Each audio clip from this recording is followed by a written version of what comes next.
Somewhere on a leaf in your backyard right now, there is a tiny pile of debris that is slowly moving. Not blowing, moving. And if you watch it long enough, a pair of curved jaws will slide out from underneath it, and you will realize you have been looking at one of the most sophisticated predators in your garden this whole time. This is backyard file number 15, and today's case is the trash bug, officially a green lacewing larva, sometimes called an aphid lion. But those names do not do it justice, because this insect does not just hunt. It builds a disguise out of the bodies of its victims, walks into a guarded colony, and gets waved right through by the guards. And the reason that works is stranger than anything the visual disguise alone could explain.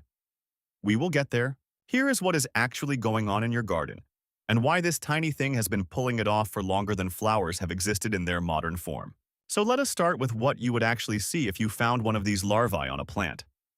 You would probably miss it. Most people do. It looks like a small clump of fluff or a bit of dried debris caught on a stem, maybe a quarter of an inch across, slow-moving, unremarkable. Garden dust, basically.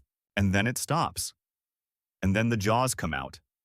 Paired, hollow, curved like ice tongs, and they are not for chewing. The lacewing larva does not chew anything. It impales its prey with those two mouth parts and injects digestive fluid, and then it drinks. The aphid's body goes from full to hollow like a glass bulb being emptied, and the whole process takes a matter of minutes. What is left is a dry husk, a shell of an aphid with nothing inside. And here is where the behavior gets interesting, because the larva does not drop that husk. It keeps it. The larva has a set of specialized hairs on its back, hooked, bristly structures, and it uses them to hold debris. After draining an aphid, it takes the empty body and flips it up and over its head with a repeated back-and-forth motion, like a tiny loader working a construction site, until the husk lands on its back and catches in those hairs. Then it does it again with the next one. And the next. Over time, the larva builds up a layered packet of debris on its back.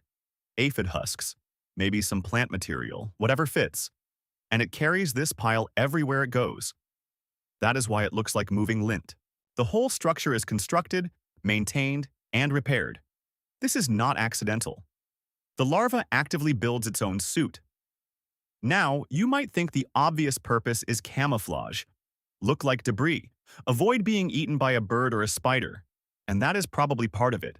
But there is a much more specific thing this disguise is doing, and it only makes sense once you understand who the real threat is in an aphid colony. Aphids are not alone on a plant. In a lot of cases, they have bodyguards. Ants farm aphids. They stroke them to collect the sugary liquid aphids produce called honeydew, and in exchange, ants actively defend the aphid colony from predators. They patrol constantly. They attack anything that approaches. So if you are a lacewing larva, and your entire diet is aphids, you have a serious problem, because the moment you walk into that colony, an ant is going to notice you, and that is going to be the end of it, unless the ant does not notice you. And here is the part that should make you stop and think about this for a second. Ants do not primarily identify threats by sight. They identify them by smell.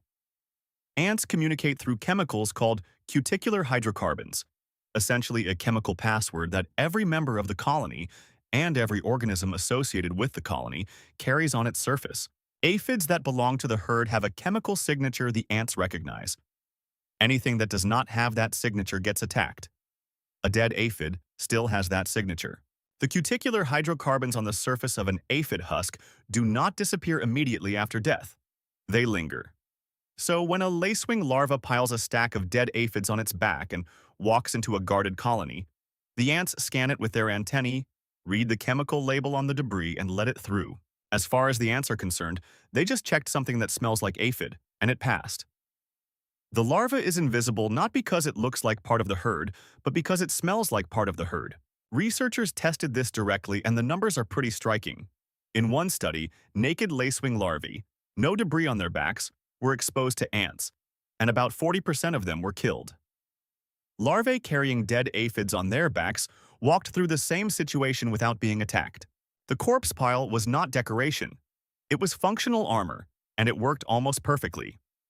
But the researchers did not stop there, because they wanted to know whether the protection was visual or chemical. So they washed the aphid carcasses with solvent to strip the surface chemicals off and then put those larvae back in front of the ants. The ants attacked. The visual appearance of the debris pile was the same. The shape was the same. The larvae still looked like walking lint. But the chemical password was gone, and without it, the disguise failed completely. That is the confirmation. This is primarily a chemical trick, not a visual one. The larva is wearing a scent, and the scent is stolen from its victims. There is something almost elegant about that, in a deeply unsettling way. The larva kills an aphid, drains it, and then uses its empty body as a forged credential to walk back into the colony for the next one.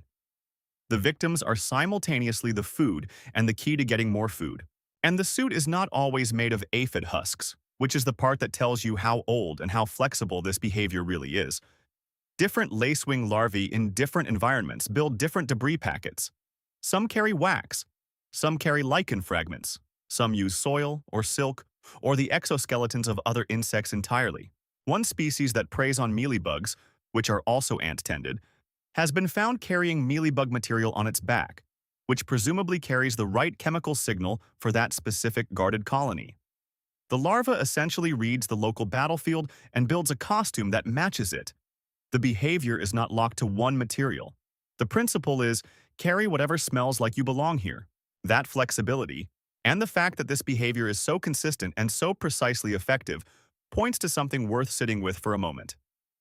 This is not a new trick.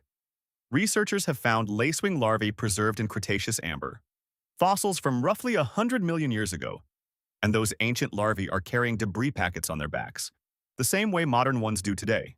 The suit predates flowering plants as we know them. Whatever those ancient larvae were hunting, whatever guards were protecting whatever prey, this exact strategy was already working. 100 million years of refinement, and it is still running in your backyard right now, on whatever aphid colony is on your roses or your tomatoes or your beans. That is the thing about the backyard. The leaf looks ordinary. The debris looks like nothing. But underneath it, there is a war that has been going on longer than most of what we consider ancient history. And it is playing out at a scale so small we walk past it every day without noticing. If this case file is the kind of thing you want more of, the subscribe button is right there, and it helps more than you might think. The algorithm pays attention to who sticks around for the full file. And if you have ever found something in your garden that looked wrong in a way you could not explain, moving debris, strange behavior, something that did not fit, drop it in the comments. Some of the best cases start exactly that way. Now, here is the thing that pulls this whole case together, and it is the part I held back at the start. The larva is not just surviving inside the ant-guarded colony. It is hunting inside it. It walks in wearing the chemical signature of the herd. It picks off aphids one by one. It drains them, and then it adds their husks to the pile on its back, refreshing the disguise with fresh chemical signal from the most recently killed prey. The suit gets rebuilt continuously from the colony it is destroying. The larva is not just an infiltrator. It is a self-sustaining infiltrator, resupplying its own disguise from the inside. At the start of this video, you were looking at garden debris. Now you know that some of that debris has jaws, a 100-million-year-old strategy, and a stolen chemical passport. The leaf did not change. What changed is what you know is living on it. And if this case made you want to go look at your plants differently, the next file is already waiting for you. Because the backyard does not run out of cases like this. Stay safe out there.